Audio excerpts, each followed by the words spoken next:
அனைவருக்கும் இனிய காலை வணக்கம். இன்றைக்கி நம்ம 10ஆம் வகுப்பு தமிழ் புத்தகத்தில் 9வது இயல் பார்த்துடலாம். எல்லாமே ஷார்ட்கட்டாக பார்க்கலாம். அதுக்கு முன்னாடி நம்ம சேனலுக்கு புதுசாக இருந்தீங்கன்னா சப்ஸ்கிரைப் பண்ணிக்கோங்க. ஸோ ரிவர்ஸ்லேருந்து போகலாம் அப்படிங்கிற ஒரு டெக்னாலஜி தான் என்றைக்குமே யூஸ்ஃபுல்லாக இருக்கும். சரியா? ஃபஸ்ட்டு படிக்கையில் ஃப்ரெண்ட்லேருந்து படிக்கணும், 2வது படிக்கும் பொழுது என்னன்னு கேட்டிங்கன்னா ரிவர்ஸ்லேருந்து வரணும். ஸோ நம்ம ஃபஸ்ட்டே ரிவர்ஸில் படிச்சிட்டோம் அப்படின்னு கேட்டிங்கன்னா ஃபஸ்ட்டு 2வது தடவை ரிவிஷன் விடும்போது ஃபஸ்ட்லேருந்து வந்துக்கலாம். ஸோ அது ரொம்ப ஈஸியாக இருக்கும். அதுக்காக இந்த முயற்சியை எடுத்திருக்கேன்.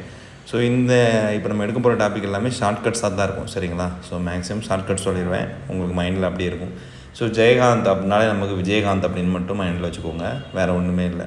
ஸோ கருத்து ஆழமும் வாசகச்சுவைப்பும் கலந்து இலக்கியங்கள் படித்தவர் யார் அப்படின்னு கேட்டிங்கன்னா ஜெயகாந்தன். ஸோ இதிலிருந்தே நமக்கு ஒன்வேர்டு ஸ்டார்ட் ஆயிரும். ஸோ கருத்து ஆழமும் விஜயகாந்த் பேச்சு கேட்டிங்கன்னா ரொம்ப கருத்தை தான் பேசுவார். சரிங்களா? ஸோ அது மாதிரி என்னன்னு கேட்டிங்கன்னா தனக்குன்னு தனி அரசியல் முத்திரை வச்சுருந்தவர் யார்? விஜயகாந்த் தான். ரைட்டா? ஸோ இவ்வளோ இது மட்டும் படித்தா போதும். ஸோ தனக்கான தனி முத்திரையை வச்சுருந்தவர் யாருன்னா விஜயகாந்த். பேசுனா கருத்தாக பேசுவார், அவ்வளோ தான். ஸோ அடுத்து பாருங்கள் விருதுகள். ஸோ ஒரு 5 விருது இருக்குது. ஸோ குடியரசுத் தலைவர்னால் உன்னை போல் ஒருவன். விஜயகாந்த் அதாவது இந்த இதில் நம்ம சொல்லக்கூடிய எல்லாமே என்னென்னா ஒரு ஷார்ட்கட்காகத்தான் தவிர யாருடைய மனசையும் புண்படுத்துறதுக்காக இல்லை. சரிங்களா? ஸோ விஜயகாந்த் போல் விஜயகாந்த் சொல்கிறாப்புல உன்னை போல் ஒருவன் குடிக்கவே மாட்டான், அதனால் குடிகாரன் உன்னை போல் ஒருவன் வச்சுக்கணும். சாகித்ய அகாதமி சில நேரங்களில் சில மனிதர்கள் சாவத்தான் செய்வாங்க. ஸோ சாகித்ய அகாதமி. சோவியத் நாட்டு விருது இமயம் தாண்டி போனால் தான் ரஷ்யாவுக்கு போக முடியும், அதை ஞாபகம். ஸோ ஞானப்பீட விருது தாமரை திரு விருது. ரைட்டா? ஸோ அவர் பிஜேபி எல்லாருக்கூடையும் சண்டை போட்டுகிட்டே இருப்பாருன்னு ஞாபகம். ஸோ இங்கே வாங்க, இந்த டாப்பிக்கில் பாருங்கள், எதற்காக எழுதுகிறேன் அப்படின்னு கேட்குறாரு.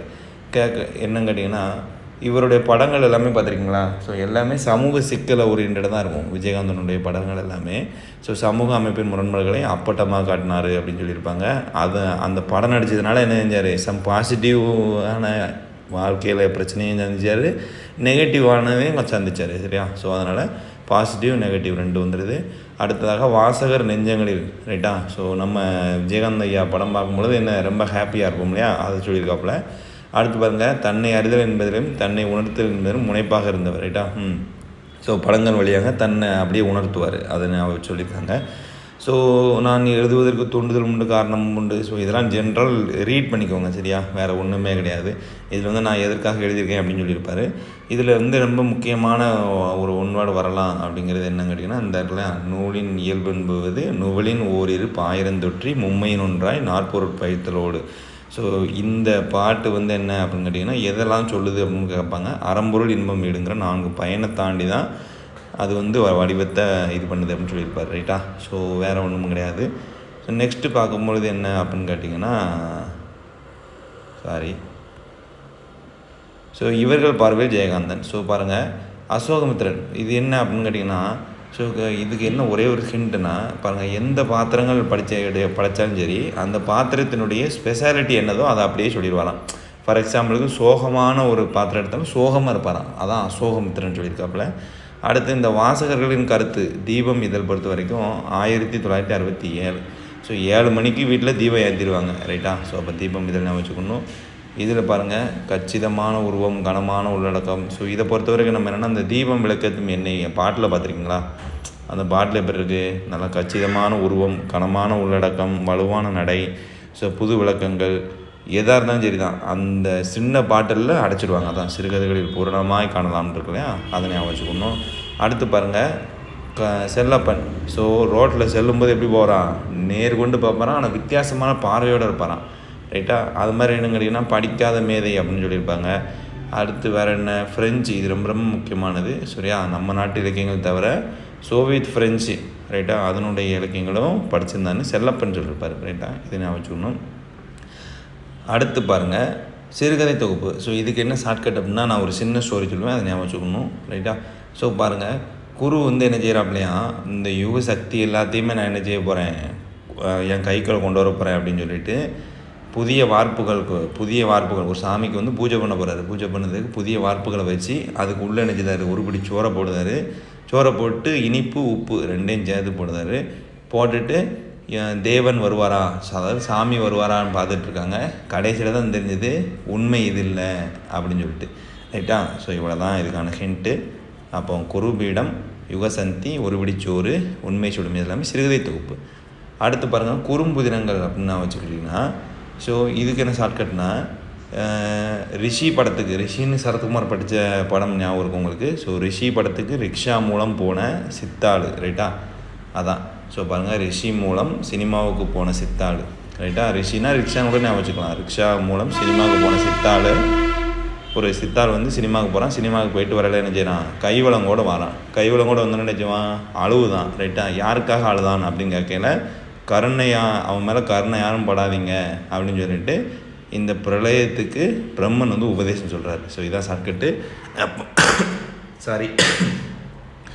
ஸோ சினிமாவுக்கு போன சித்தாள், ரைட்டா? சினிமாவுக்கு போன சித்தாள் எந்த சினிமாவுக்கு போகிறாரு, ரிஷி படத்துக்கு போகிறாரு. போயிட்டு வந்தோடனே கைவளங்கோடு வராரு. அந்தோன்னு அழுகுறாரு. யாருக்காக அழுதான் அப்படின்னு கேட்குறாங்க. உடனே கருணைப்படாதீங்க, இதுதான் பிரளயத்துக்கு பிரம்மன் சொல்கிற உபதேசம் அப்படின்னு சொல்லிட்டு சொல்கிறாங்க, ரைட்டா? இதுதான் இதுக்கான ஷார்ட்கட். ஸோ இதுக்கு பாருங்கள், புதினங்களுக்கு ஷார்ட்கட் என்ன அப்படின்னு கேட்டிங்கன்னா, ஒரு நடிகை நாடகம் பார்க்க எங்கே போகிறாளாம், பாரிஸுக்கு போகிறா சுதந்திரமாக, ரைட்டா? கண்டம் மட்டும் கண்டம் தாண்டி பாரிஸுக்கு சுதந்திரமாக போகிறா. உடனே என் தங்கை வந்து அவளை பார்க்குறா. பார்த்துட்டு, உன்னை போல் ஒருவனை நான் பார்த்ததே இல்லை, அதுவும் ஒரு பெண் தானே, நான் மட்டும் ஒரே வீடு ஒரே உலகம்னு இருக்கேன் அப்படின்ட்டு நம்மகிட்ட சண்டைக்கு வரா. ஸோ இது நம்ம எக்ஸ்பிளைன் பண்ணோம் அப்படின்னா, ஸோ ஒரு நடிகை நாடகம் பார்க்கிறாள்.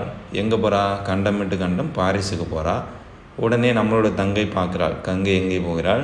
ஸோ உன்னை போல் ஒரு அண்ணன் கிடையாது, இன்னொரு அதுவும் ஒரு பெண்ணு தான், ஆனால் அவள் ஒரு மனிதன் ஒரு வீடு ஒரு உலகம் இல்லாமல் எங்கெல்லாம் சுற்றுறான் அப்படின்னு சொல்கிறாப்புல, ரைட்டா? ஸோ நெக்ஸ்ட்டு பாருங்கள், வாழ்விக்க வந்த காந்தியை பொறுத்த வரைக்கும் என்ன கேட்டிங்கன்னா, ஃப்ரெஞ்சு மொழியில் அவர் வாழ்க்கை வரலாற்று நூல் வந்து எழுதியிருக்காரு. ஒரு கதாசிரியன் கதை, முன்ஷி பிரேம்சந்த் அப்படிங்கிற நம்ம பழைய புக்லேயும் படிச்சிருக்கோம், சரியா? இதை ஞாபகம் வச்சுக்கோங்க. ஸோ திரைப்படமான படைப்புகளை பொறுத்த வரைக்கும் உங்களுக்கு ஷார்ட்கட் சொல்லியிருந்தேன். ஸோ இது என்னென்னா, ஒரு நடிகையோட நாடகம் பார்க்குறதுக்கு ஊருக்கு 100 பேர் என்ன செய்வாங்களாம், கிளம்பி போகிறாங்களாம். அப்படி கிளம்பி போகும் பொழுது சில நேரங்களில் சில மனிதர்கள் வந்து யாருக்காக அழுதாமே தெரியாது, ஆனால் உன்னை போல் அழுதுகிட்டே இருப்பாங்க அப்படின்னு சொல்கிறாரு, ரைட்டா? ஸோ விஜயகாந்த் வந்து ஒரு டைலாக் சொல்கிறார், ஒரு நடிகையோட நாடகம் பார்க்க ஊருக்கு 100 பேர் கிளம்பி போகிறாங்க, ஆனால் சில நேரங்களில் சில மனிதர்கள் யாருக்காக அழுதுறாங்கன்னே தெரியாது, ஆனால் ஒன்றை போல் அழுதுகிட்டே இருப்பாங்க அப்படின்னு சொல்கிறாரு.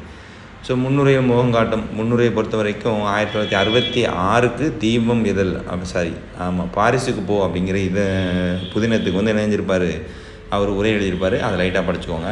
ஸோ இதை பாருங்கள், எண்ணமும் எழுத்தும் உயர்ந்திருக்கும். இது வந்து என்னென்னு கேட்டிங்கன்னா, பட்டுக்கோட்டை கல்யாண சுந்தரம் இருக்கார் இல்லையா, அவரை பற்றி புகழ்ந்து பாடியிருக்கார். யார் அப்படின்னு கேட்டிங்கன்னா, நம்மளுடைய விஜயகாந்தன் அவர்கள்.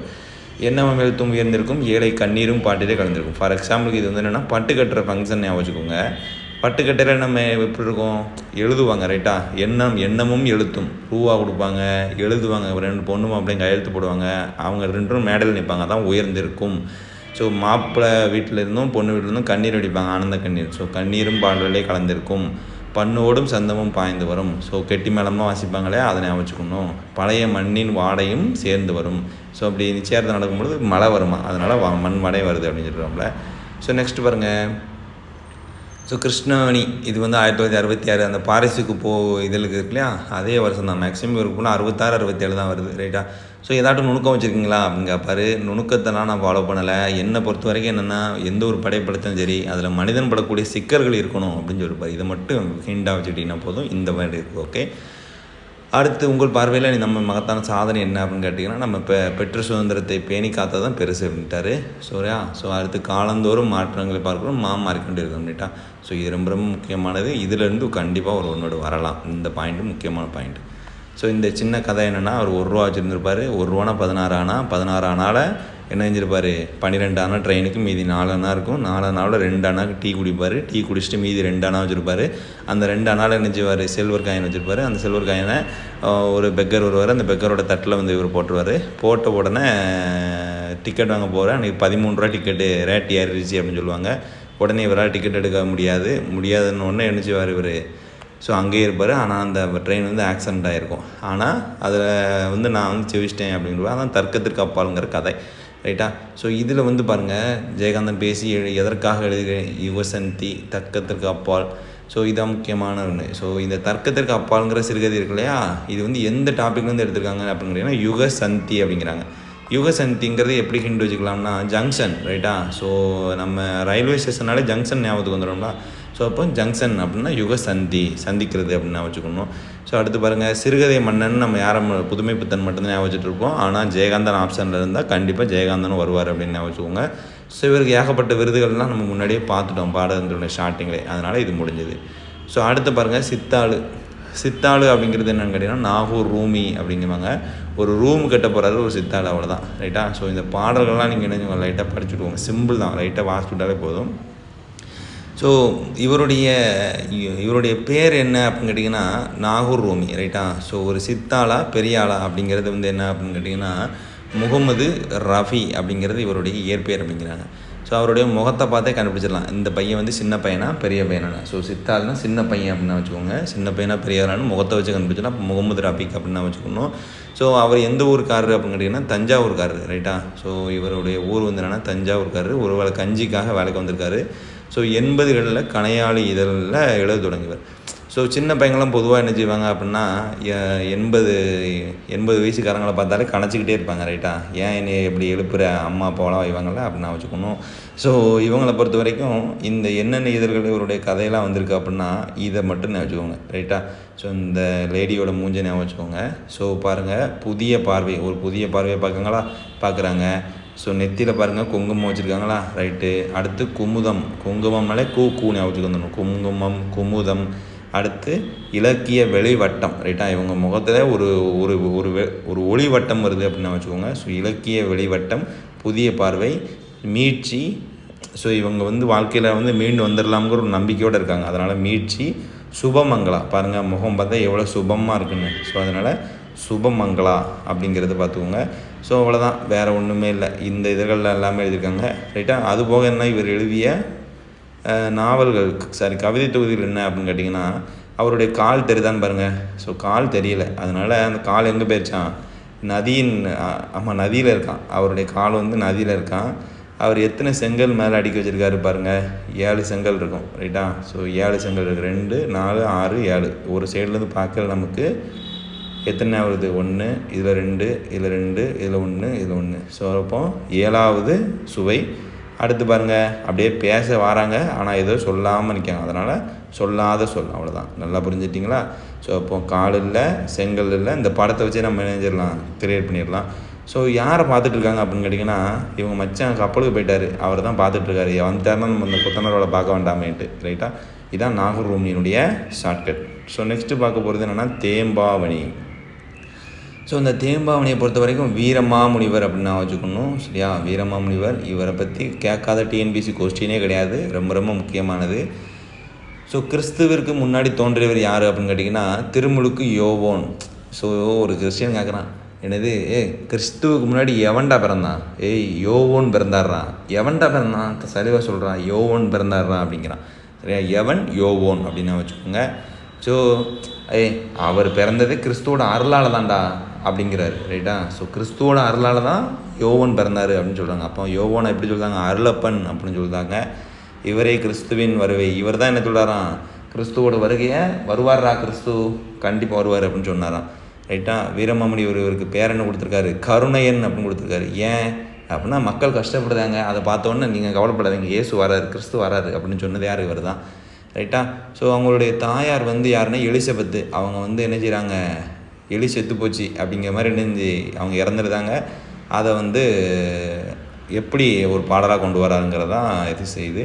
ஸோ இதில் பாருங்கள், இந்த பூக்கை, சேக்கை எல்லாம் கைன்னு முடியும். ரைட்டா? ஸோ இங்கே பாருங்கள் மணி முடியும். ரைட்டா? ஸோ கைமணி முறை, இதான் ஷார்ட்கட், வேறு ஒன்றுமே இல்லை. இந்த பாடல் எல்லாமே என்னென்னா கைமணி முறை. இங்கே பாருங்கள் மணின்னு வருது. ஸோ பாடலெல்லாம் எக்ஸ்பிளைன் பண்ணிட்டு இருந்தோம்னா வீடியோ லென்த்தாக போயிடும். முறை. ரைட்டா? ஸோ அப்போ கைமணி முறை அப்படிங்கிறது மட்டும் நீங்கள் ஷார்ட்கட் வச்சுக்கிட்டீங்கன்னா தேம்பாவணி பாடல் முடிஞ்சது. ஸோ சேக்கை அப்படின்னா என்னது? படுக்கை அப்படின்னு அர்த்தம். ரைட்டா? ஸோ அப்போது சேர்ந்து தான் படுக்கணும், வீட்டில் வந்து நிச்சயம் கூட தனித்தனியாக போய் படுக்கக்கூடாது. அப்போ சேக்கைனா படுக்கை, யாக்கைனா உடல் தெரியும். ஸோ பிணித்து அப்படின்னா கட்டி அப்படின்னு அர்த்தம். ஸோ எனக்கு பிணியாக இருக்குப்பா, என்ன பிணி அப்படின்னு கேட்டால் உடம்புல கட்டியாக வந்துடுச்சு. ஸோ பிணி வந்தாலே கட்டி வந்துடும். அப்போ கட்டி அப்படின்னு வச்சுக்கணும். வாய்ந்த அப்படின்னா பயனுள்ள அப்படின்னு அர்த்தம். ஸோ வாய் பேசினா மட்டும்தான் நமக்கு என்ன பயனாலும் கிடைக்கும் அப்படிங்கிற வச்சுக்கோங்க. ஸோ இளங்கூழ்னா இளம்பயிர் தெரியும், தயங்கினா அசைந்து. ரைட்டா? ஏன்டா தயங்குற சொல்லு அடியும். ஸோ தயங்கினே அப்படியே மெதுவாக சொல்லுவாங்க, அப்படியே அசைந்து அதை நான் வச்சுக்கணும். காய்ந்தேன்னா வருந்தினேன்னு அர்த்தம், ரைட்டா. ஸோ வெயிலில் காய்தேன் அப்படிம்பாங்க நம்ம திருநெல்வேலி ஏரியாவிலலாம். ஸோ காய்ந்தேன்னா வருந்தினேன்னு அப்படின்னு அர்த்தம். ஸோ கொம்புனா கிளை, புலைனா துளைன்னு அர்த்தம், ரைட்டா. புலை துளை அப்படியே இருந்தது நமக்கு எதுகை போட்டுக்கலாம். ஸோ கான்னா காடு தெரியும், தேம்பனா வாடை அப்படின்னு அர்த்தம், ரைட்டா. ஸோ தேன் வாடை உங்களுக்கு தெரியுமா? தெரியாது. தேனுக்கு வாடை இருக்கா? சுவைச்சா தான் வாடை தெரியும். அதனால் தேம்ப அப்படின்னா வாடை. அசும்புனா நிலம். ஸோ விசும்புனா வானம், ரைட்டா. ஸோ சிம்பு நடித்த படம் என்னது? வானம்னு நம்ம ஷார்ட்கட் போட்டிருப்போம், ரைட்டா. ஸோ விசும்புனா வானம், அசும்புனா நிலம். உய்முறைனா வாழும் வழி அப்படின்னு அர்த்தம். ஓர்ந்துனா நினைத்து அப்படின்னு அர்த்தம், ரைட்டா. ஓர்ந்துக்கு 10th பழைய புக்கில் ஆராய்ந்து தெளிந்து அப்படிங்கிற இது இருக்குது. இங்கே நினைத்துன்னு வருது. கடிந்து அப்படின்னா விளக்கி. ஒரு தயிர் பாக்கெட்டை வாங்கினோம்னா கடித்தோம்னா என்ன ஆயிரும்? அங்கேருந்து இது ரேப்பு விலகிடும். அதனால் கடிந்து நான் விளக்கி. ஓமணினா மணமலர், ரைட்டா. ஸோ ஓமானம் அப்படின்னு நம்ம படிச்சிருப்போம் இல்லையா. ஸோ மானம் அதை மாதிரி நான் வச்சுக்கோங்க. அப்போ ஓமணினா மணமலர், படலைனா மாலை, ரைட்டா. ஸோ படலைனா சுடலைன்னு நான் வச்சுக்கணும். சுடலைக்கு நினச்சி மாலை போடணுமா. ஸோ துணர்னா மலர்கள், மலர் தூவினார்கள். ஷார்ட்கட் முடிஞ்சதா. ஸோ இங்கே பாருங்கள் இலக்கண குறிப்பு. காக்கன்று, காக்கவென்று என்பதனுடைய தொகுத்தல் விகாரம் அப்படிங்கிறாங்க, ரைட்டா. ஸோ காக்கவென்றுன்னு வரணும், ஆனால் இது என்னது விகாரமாக இருக்குது. கண்ணீர்னா கண்ணீர் என்பது இடைக்குறை. ஸோ கண்ணீர் என்ன செய்யணும்? இடையில தான் வெடிக்கணும். சும்மா பொழுதனே கண்ணீரை வடிச்சிருந்தால் வாழ்க்கையே நல்லா இருக்காது. அதனால் கண்ணீர் இடைக்குறை. ஸோ காய்மணி இதெல்லாமே எனது வினைத்தொகைகள். மெய்முறை, மெய்யால் செய்த முறை அப்படின்னு வரும், ரைட்டா. கைமுறை, கையால் செய்த முறை, ரைட்டா. 3ஆம் வேற்றுமை உருவ பயணம் உடன் தொகையும் அப்படிங்கிறத நான் வச்சுக்கணும். ஸோ இதை பார்த்துக்கோங்க. இஸ்மத் சன்னியாசி இது என்னப்பா? தூயதுறவி. ஸோ இது என்னது? ஒரு பாரசீக சொல் அப்படின்னு சொல்லுவாங்க. ஸோ இதை என்ன அப்படின்னா, ஸோ வீரம முனிவர் என்ன செய்கிறாருன்னு கேட்டிங்கன்னா, திருச்சி ஆண்ட மன்னரான சந்தா சாஹிப் இருக்கார் இல்லையா, அவரை பார்க்கறதுக்கு போகிறாரு. அப்போ அவருக்கு உருது மட்டும் தான் தெரியும். அவர் ஏன்னா முஸ்லீம் மன்னர், இவர் கிறிஸ்டியன். உடனே என்ன செய்கிறாரு? நேராக போயிட்டு உருது எத்தனை மாதத்தில் கற்றுக்கிட்டாரு? 2 மாதத்தில் கற்றுக்கிட்டாரு. உடனே அவர் என்ன செய்கிறாப்புல அப்படின்னா இஸ்மத் சன்னியாசி அப்படிங்கிற பட்டத்தை கொடுக்குறாரு. இதனுடைய பாரசீக சொல். இதை ரொம்ப ரொம்ப முக்கியமான ஒரு ஒன்வேர்டு, ரைட்டா. நீங்கள் அவர் அரபு கற்றுக்கிட்டாரு, உடனே என்ன செஞ்சிருவீங்க? ஸோ இஸ்மத் அப்படிங்கிறது அரபு அப்படின்னு போட்டுருவீங்க. ஆனால் அரபு கிடையாது, பாரசீக சொல் அப்படின்னு நான் வச்சுக்கணும். ஸோ தேம்பா கூட்டல் அணி அப்படின்னும், ஸோ பிரித்து வாடாத மாலை, ரைட்டா. ஸோ தேம்பா அணினா வாடாத மாலை, தேன் கூட்டல் பா கூட்டல் அணி தேன் போன்ற இனிய பாடல்களின் தொகுப்பு அப்படின்னு சொல்லுவாங்க. ஸோ தேம்பாவணியை பொறுத்த வரைக்கும் உங்களுக்கு எப்படி நீங்கள் இந்த பாடல்களை மனப்பாடம் பண்ணணும் அப்படின்னா, முதல்ல 3 எழுதிக்கணும், அடுத்து 3, இந்த 3ஐயும் கூட்டினீங்கன்னா 6 வந்துடணும். இந்த 6 அங்கே போட்டுக்கணும், சரியா. மறுபடியும் இந்த 6 என்ன செய்யணும்? 2 பேருக்கும் சண்டை வருது. யாருக்கும்? அந்த இயேசுவின் வருகையை முன்னாடியே அறிவிச்சாரா, அவர் சொல்கிறாரு நான் தான் ஃபஸ்ட்டு வந்தேன், நீ 5 பேருக்கு அடுத்து தான் வந்த அப்படின்னு சொல்லி 2 பேருக்கு சண்டை வருது. அப்போ இந்த 6 2ஆக பிரிக்க போகிறாங்க. அப்போ 3 6, இந்த 6 2ஆக பிரித்தா ஃபஸ்ட்டு ஒருத்தர் வந்தாரா, ஸோ அப்போது 1 போயிடுச்சு. அப்போ 6ல் 1 போணுச்சுன்னா 5, ரைட்டா. 3615 பாடல்கள், அவ்வளோதான். ஸோ இப்போ தேம்பாவணினாலே இந்த ஷார்ட்கட்டை போட்டிங்க அப்படின்னா வாழ்க்கையில் மறக்கவே மறக்காது, ரைட்டா. ஸோ அவ்வளோதான். ஸோ இதான் பாடல்களுடைய தொகுப்பு. இப்பெருங்காப்பியம் 3 காண்டங்கள் 36 படலங்கள் 3215 பாடல்களை கொண்டுள்ளது. ஸோ இயேசுவினுடைய வளர்ப்பு தந்தை யார் அப்படின்னு கேட்டிங்கன்னா சூசையப்பர் அப்படிம்பாங்க, ரைட்டா. ஸோ யோசப்புக்கு பேர் ஜூசைன்னு சொல்லுவாங்க. ஸோ யோசப்பு ஜூசையப்பர், அவருக்கு வளன்னு சொல்லுவாங்க. ஏன்னா வளர்ப்பு தந்தை இல்லையா, அதனால் வளை அதை நான் வச்சுக்க வேண்டியதான். ஸோ இவர் யார்? ஸோ தேம்பாவணி வீரமாமுனிவரை பொறுத்த வரைக்கும் கான்ஸ்டன்ட் சோர்ஸ் ஆஃப் விஸ்கி, ரைட்டா. ஸோ ஒரு விஸ்கியை குடிச்சா போதும் எல்லாருக்குமே என்ன வந்துடும்? வீரம் வந்துடும், ரைட்டா. ஸோ 7.5 ஆரம்பிச்சிடுவாங்க. அதனால் 17ஆம் நூற்றாண்டு அப்படின்னு நான் வச்சுக்கணும். ஸோ முதல் அகராதி, ரொம்ப அகராதி பிடிச்சவங்க யார்? இந்த குடிகாரங்க தான். ஒரு சதுரம் கணக்காக ஒரே இடத்துக்கு சுற்றி வருவாங்க, சதுரம் போடுவாங்க. ஸோ சதுரகராதி, தொன்னூல் விளக்கம், புதுமையான விளக்கங்கள்லாம் சொல்லுவாங்க. சிற்றிலக்கியங்கள், உரைநடை, பரமார்ந்த குறுக்கதைகள், மொழிபெயர்ப்பு நூல்கள் எல்லாத்தையும் எழுதியிருக்காரு, ரைட்டா. ஸோ பரமார்ந்த குறுக்கதைன்னா என்ன அப்படின்னா, இந்த குடிகாரங்களே நாட்டுக்கு பாரந்தாயா அப்படின்னு சொல்லுவாங்க. ஸோ அது ஒரு காமெடியான நூல், ரைட்டா. அதனால் பரமார்ந்த குறுக்கதைகள் எனது காமெடி நூல். இந்த பூமிக்கு பாரமாக இருக்காங்கயா அப்படின்னு நான் வச்சுக்க வேண்டியதான். ஸோ இதான் என்னது அப்படின்னு கேட்டிங்கன்னா இது. ஸோ அடுத்து ஒருவன் இருக்கிறான், அழகாக இருக்கிறான், அவ்வளோதான். ஒருவன் இருக்கிறான், எப்படி இருக்கார்? அழகாக இருக்கிறான். ஸோ இதில் நமக்கு மெயினாக தெரிய வேண்டியது என்னென்னா, இந்த வரேன். ஸோ இவர் பாருங்கள், ஆலங்கானத்து 5 வரை இருந்து அரசுபட அமர் உலங்கி அப்படின்னா மதுரை காஞ்சி அப்படின்னா வச்சுக்கணும். ஸோ கஞ்சி என்ன செய்வோம்? மதுரையிலலாம் பார்த்துட்டிங்கன்னா கஞ்சி என்ன செய்வாங்க? ஆலமரத்துக்கு கீழே வச்சு தான் சாப்பிடுவாங்க. அதனால் மதுரை காஞ்சி, ஆலங்கானம்னாலே என்னது? நமக்கு மதுரை கஞ்சி ஞாபகத்துக்கு வந்துடணும். ஸோ திருவாரூர் மாவட்டத்தினுடைய ஆலங்கானம் அப்படின்னு நான் வச்சுக்கணும். ஸோ ஒருவன் இருக்கிறான் அழகிரிசாமி சிறுகதைகள் என்ற தொகுப்பிலிருந்து எடுக்கப்பட்டுள்ளது. ரைட்டா? So okay. அழகிரிசாமிங்கிற இவர் கவர்மெண்டெல்லாம் அழகாக பார்த்துக்கிட்டு இருந்தார். ஆனால் என்ன செஞ்சார், அதை விட்டுட்டு போயிட்டார். அதை விட்டுட்டு போனோன்னு என்ன செய்கிறாரு, ஸோ கொஞ்சம் வருத்தம் இருக்கும்ல வேலையை விட்டமேன்னு. ஆனால் அவருக்கு என்ன செய்யுது, ஸோ அவர் தன்னுடைய விருப்பத்துக்கு படி இருக்கிறதுனால சந்தோஷமாகவும் இருக்கிறாரு. அப்போ அதைத்தான் சொல்லியிருக்காங்க பாருங்கள். ஸோ நகைச்சுவை, இவருடைய இதுவும் நகைச்சுவையும் சோகையிலையும் ததும்பும் அப்படிங்கிறப்பல கரிசல் எழுத்தாளர்களில் வரிசையில் மூத்தவர் இவர் தான். ஆனால் அது ஒரு இலக்கியமாக கொண்டு வந்தவர் யார் அப்படின்னு கேட்டிங்கன்னா நம்மளுடைய அழகிரிசாமி அப்படிம்பாங்க. ஸோ இவர் எங்கே போகிறாரு, ஸோ வேலையை விட்டாச்சு, உடனே என்ன செய்யணும், ஃபாரின் தான் பயணம். அப்போ மலேசியா போகிறாரு. அங்கே போனோடனே அங்கே உள்ளவங்களுக்கு என்ன செய்யாரு, கலைப்படைப்பு சம்மந்தமான பயிற்சி வந்து என்ன கொடுத்துருக்காரு. அதுபோக வேறு பதிவு பண்ணி நாடகம் பல துறைகளில் தடம் பதித்தவர். இலக்கியத்தில் ஆய்வு கொண்டு திறனாய்வு நூல்களையும் எழுதியிருக்காரு. அவ்வளோதான். சரியா? ஸோ இவர் என்ன செய்தார், கீராவுக்கு வந்து லெட்டர் எழுதாரு. அது எல்லாமே என்னது, இலக்கிய தரம் வாய்ந்தவையான். ரைட்டா? கீரா அப்படின்னா என்னதுப்பா, கீரானா யாருன்னு தெரியுமா, கி ராஜநாராயணன். அவரை பற்றி படிப்போம், வருவோம். அவருக்கு எழுதின கடிதங்கள் எல்லாமே என்னதான், இலக்கிய தரம் வாய்ந்ததான். சரியா? ஸோ இலக்கணங்கள் மொத்தமாக நான் ஒரு வீடியோ கொடுத்துருந்தேன். ஏன்னா இலக்கணங்கள் வந்து தனித்தனியாக பார்க்கல நமக்கு புரியாது. ஸோ வேறு என்ன இருக்குது, பின்னாடி வாங்க. சரி, பாடம் அவ்வளோதான். ஸோ இதுக்கு வாங்க. ஸோ என்றைக்குமே இந்த இருக்கு இல்லையா, இந்த தமிழ் டு இங்கிலீஷ் ட்ரான்ஸ்லேஷனை பொறுத்த வரைக்கும் என்னென்னா, இங்கிலீஷ் வச்சு தமிழ் படிக்காதீங்க, தமிழ் வச்சு இங்கிலீஷ் படிக்கணும். ஸோ மனிதநேயம்னா ஹியூமனிசம், அமைச்சரவைனா கேபினெட்னு தெரியும், பண்பாட்டு எல்லைன்னா அது கல்ச்சுரல் பவுண்டரிஸ், பண்பாட்டு விளிம்பியங்கள்னால் கல்ச்சுரல் வேல்யூஸ். ஸோ பாருங்கள், யானை சவாரி, யானை பாகன் அப்படின்னு நம்ம ஞாபகம் வச்சுருக்கோமா, அதனால் பாவண்ணன் அப்படின்னு வச்சுக்கணும். கல்மரம்னா திலகவதி அப்படின்னு வச்சுக்கணும். ரைட்டா? ஸோ கல் அற்றை திங்கள் அவ்வெண்ணிலவில்னா முருகேச பாண்டியன். ரைட்டா? அற்றை திங்கள் வெண்ணிலவில் ஒற்றை பொய்கையாடுகையில், அது மாதிரி பாண்டிய மன்னனை பாண்டுறாங்க அப்படின்னு நான் வச்சுக்கணும். ரைட்டா? ஸோ முருகேச பாண்டியன். அவ்வளோதான். இந்த 9வது இயல் நம்ம முடிச்சுட்டோம் வெற்றிகரமாக. ஸோ 10th புத்தகத்திலே கொஞ்சம் கடினமான ஒரு இயல் அப்படின்னா, கடினம் இல்லை, கொஞ்சம் போர் அடிக்கூடிய இயல்னால் இதுதான். ஸோ இதில் இந்த ஜெயகாந்தனுடைய பிறந்த ஆண்டை மட்டும் நான் விட்டுட்டேன், அதை மட்டும் உங்களுக்கு சொல்லியிருந்தேன். ஸோ இதுக்கு என்ன ஷார்ட்கட் அப்படின்னா 24, 34, 84 இதை மட்டும் நான் வச்சுனா போதும். ஸோ 24ஆம் தேதி 4வது மாதம் 1934 பிறக்கிறாரு. 84 சொன்னோன்னா, ஸோ 84 சொன்னேன். அப்போ இங்கே 8/4 2015 இறந்துருக்காரு. அவ்வளோதான். ரைட்டா? ஸோ இதை மட்டும் ஞாபகம் போதும். இந்த பாடத்தில் எந்த ஒன்றோடு கட்ட அடிச்சிடலாம். ஸோ நம்ம குரூப் 4 சம்மந்தமாக ஒரு டெஸ்ட் பேட்ச் ஃப்யூச்சரில் ஆரம்பிக்கலாம் அப்படின்னு இருக்கோம். ஸோ முற்றிலும் இலவசம் தான். அதுக்கு ஒரு டெஸ்ட் எக்ஸாம் வைப்போம். அந்த எக்ஸாமில் கிளியர் பண்ணுறவங்க எல்லோரும் என்ன செய்யலாம், நீங்கள் நம்மளுடைய அகாடமியில் ஜாயின் பண்ணி ஃப்ரீயாக டெஸ்ட் எழுதிக்கலாம். சரியா? ஸோ வாங்க நம்ம வீடியோக்குள்ளே முடிச்சுட்டு அடுத்து நெக்ஸ்ட் என்னென்னு பார்க்கலாம். வணக்கம்.